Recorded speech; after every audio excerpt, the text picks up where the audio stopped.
Another complicated relationship that your book documents is with BJP leader Vasundhara Raje, former chief minister, who you describe, quote unquote, as an officially split personality. And you talk about her virtues, which was her efficiency, her hard work, and so on. But when you are actually, in a way, pulled out of Rajasthan by the Modi government at the center in 2014, she reacts very badly. And she, in a way, holds you responsible. I mean, she's angry with you, even though it's not necessarily your choice what is happening. And you locate that whole churn in the larger framework of tensions between Prime Minister Modi, who has just taken charge as Prime Minister in his first term, and Ms. Raje Scindia. So talk about that. Like, what happened? And you, Mr. Rajiv Mehrishi, you write, are both taken out of Rajasthan and brought to Delhi. And then she just refuses to talk to you. See, the first thing, I think this is to an extent a politician's dilemma or difficulty.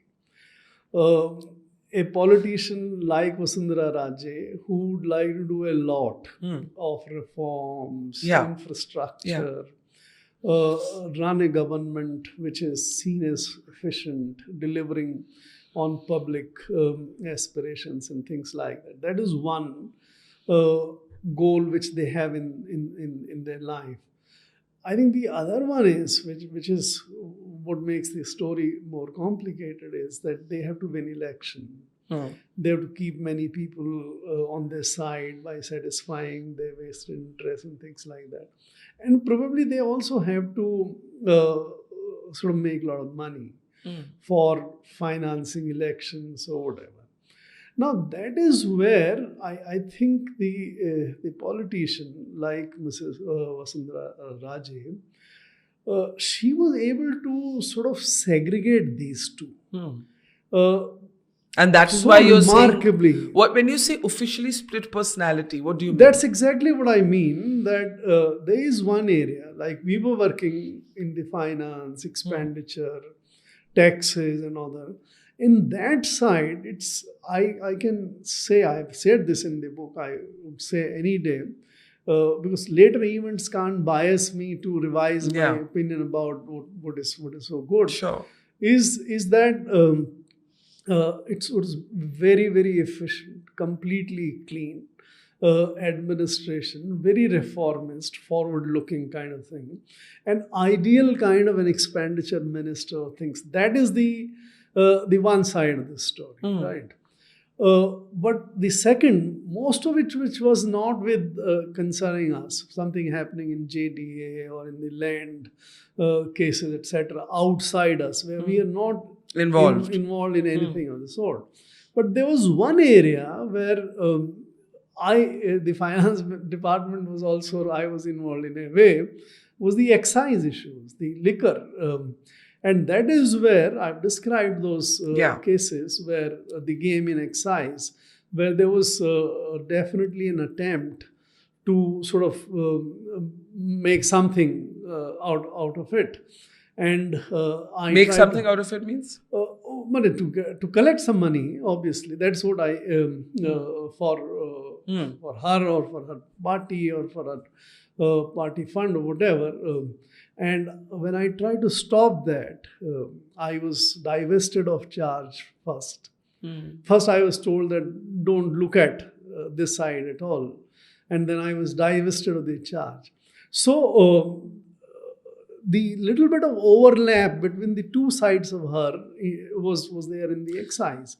Now, to come to your question about it, but on the whole, it was a smooth working relationship. It was, by and large, you see, life is not all black and white. Yeah, sure. Right. But the tipping point comes when you are basically transferred out of Rajasthan and brought to Delhi, or that's your order, posting order. And she gets very enraged about that. And alongside you, another key officer, Rajiv Mehrishi. And you write in the book that this might have been the larger political friction, the political dynamics within the BJP between her and the Prime Minister.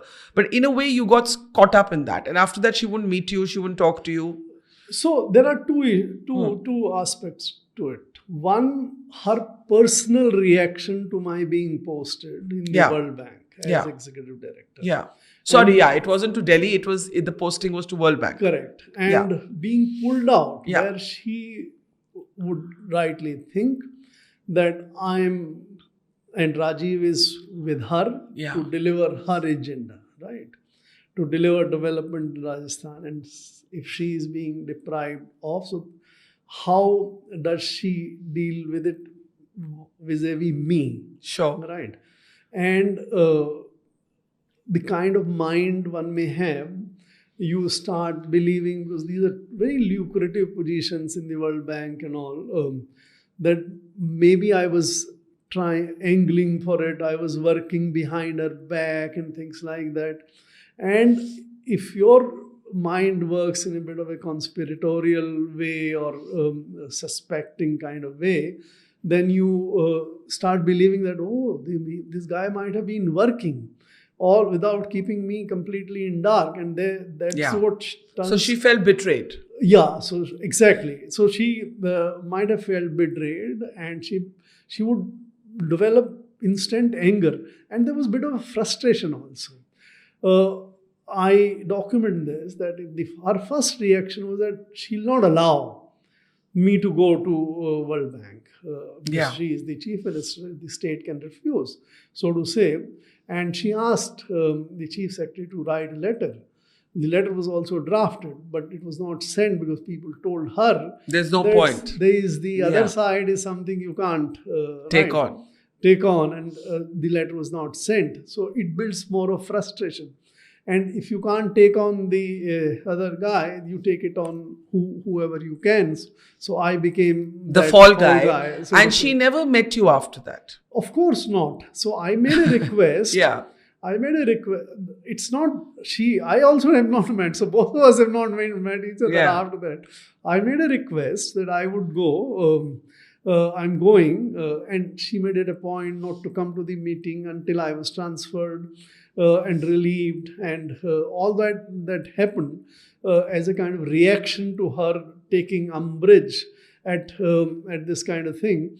And so I made a courtesy request to his office, to her office, to say that we are going. So can I just say a farewell kind of thing, or goodbye? And she declined that.